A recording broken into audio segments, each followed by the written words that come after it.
12वां अध्याय। नारद जी ने कहा, हे ब्रह्मा जी, इसी बात को अच्छी तरह फिर कहिए। ब्रह्मा जी ने कहा, एक समय में सब ऋषियों को साथ लेकर क्षीर सागर के तट पर भगवान विष्णु की स्तुति करने गया, और जब हम सब ने उनकी स्तुति की तो उन्होंने शिव जी के चरणों का ध्यान करके प्रसन्न होकर कहा, हे ब्रह्मादि देवताओं, तुम लोग क्यों आए हैं? तुम्हारा क्या कार्य है? मुझसे कहो। ब्रह्मा जी कहते हैं कि जब भगवान विष्णु ने इस प्रकार पूछा तो देवताओं ने निवेदन किया कि हे महाराज, दुखों को दूर करने वाली सेवा किसकी करनी चाहिए? तब भगवान बोले, हे ब्राह्मण, यह तो तुम पहले भी देख चुके हो और अब भी देखते हो, फिर उसको क्यों पूछते हो? किंतु कार्य में तत्पर तुम्हारे और देवताओं के लिए फिर कहता हूँ, सुनो।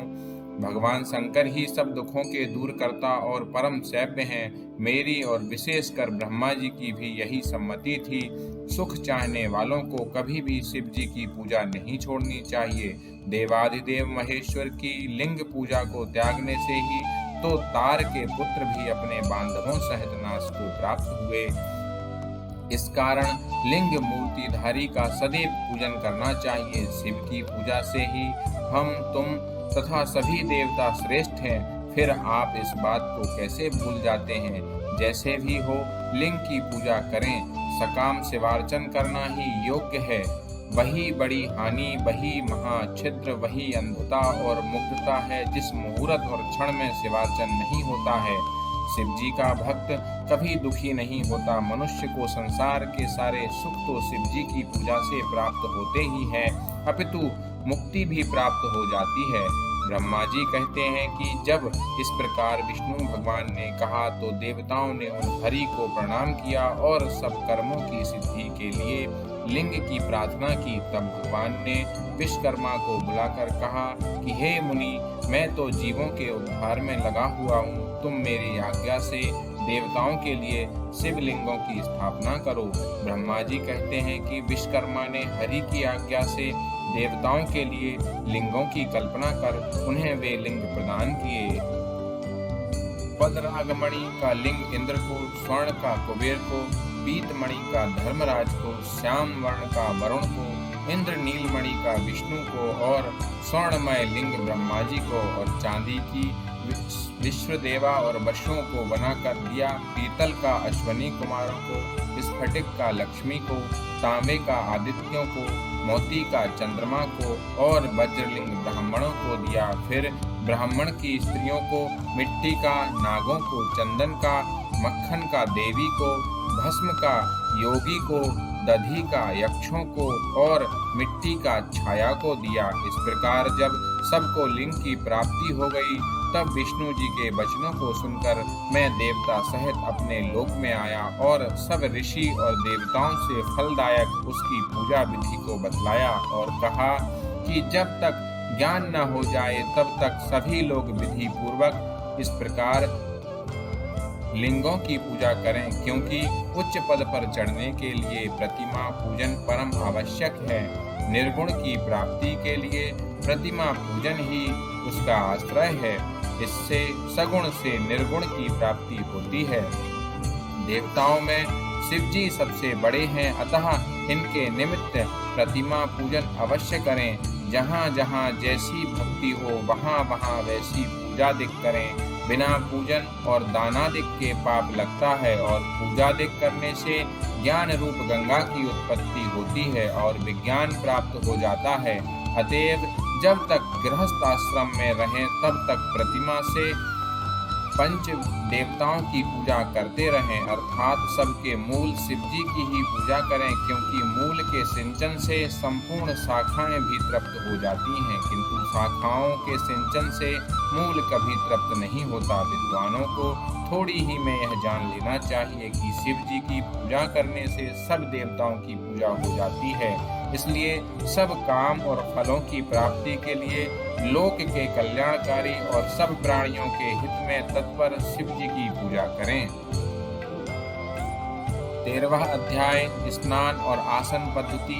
ब्रह्मा जी बोले, हे ऋषियों, अब इसके आगे सर्व काम और सुखदायक शिव जी की उत्तम पूजा विधि को कहता हूँ, ध्यान देकर सुनो। ब्रह्म मुहूर्त में उठकर पार्वती सहित शिव जी का स्मरण करें और भक्ति पूर्वक तथा हाथ जोड़कर उन्हें सिर झुकावें तथा इस प्रकार प्रार्थना करें कि हे देवेश, हे हृदय में शयन करने वाले, अब आप उठिए, उठिए, हे उमापति, आप उठिए और ब्रह्मांड का मंगल कीजिए।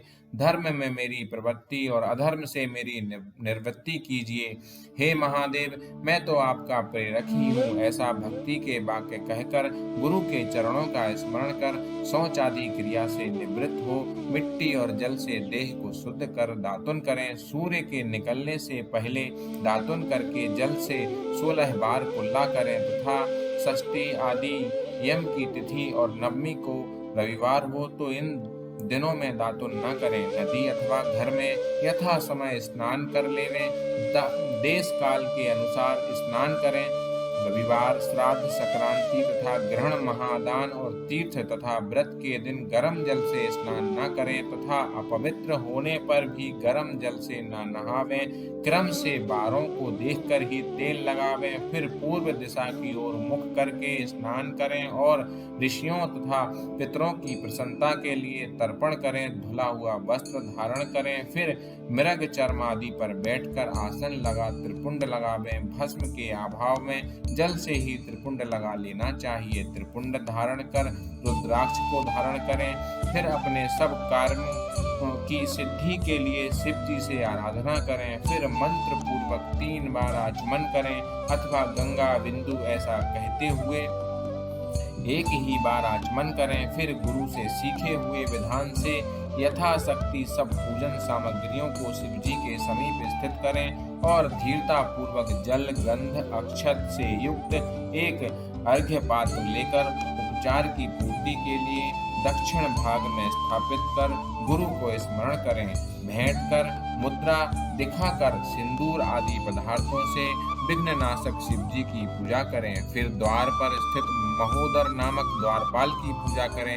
पश्चात सती पार्वती जी की पूजा करें और उन चंदन, कुमकुम और अनेक प्रकार के धूप दीपों से उनकी नाना प्रकार के नैवेद्यों से शिव जी की पूजा करें। इस प्रकार गुरु मुख से और भी जो बहुत सी पद्धतियां और पूजा प्रकार हैं सीख कर वेद मंत्रों से शिव जी को स्नान कराकर उनकी पूजा करें।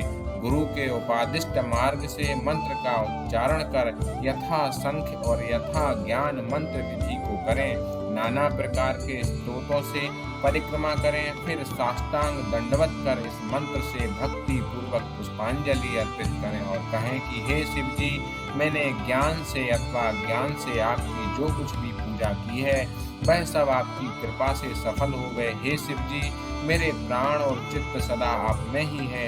हे गौरीश, हे भूतनाथ, मुझ पर प्रसन्न होइए। हे प्रभु, मैं आपकी शरण हूँ। ऐसा कहकर पुष्पांजलि अर्पित करें और कहें कि हे प्रभु, अब आप अपने परिवार के सहित अपने स्थान को जाइए और हे नाथ, मेरी पूजा के समय फिर आप इसी स्थान पर आ जाइएगा। इस प्रकार भक्त वत्सल्य भगवान शंकर जी को बहुत प्रार्थना कर अपने हृदय में विराजमान करें और उनके जल को सिरोधार्य करें। हे मुनियों, इस प्रकार शिव जी की पूजा की एक और विधि मैंने तुमसे कही है।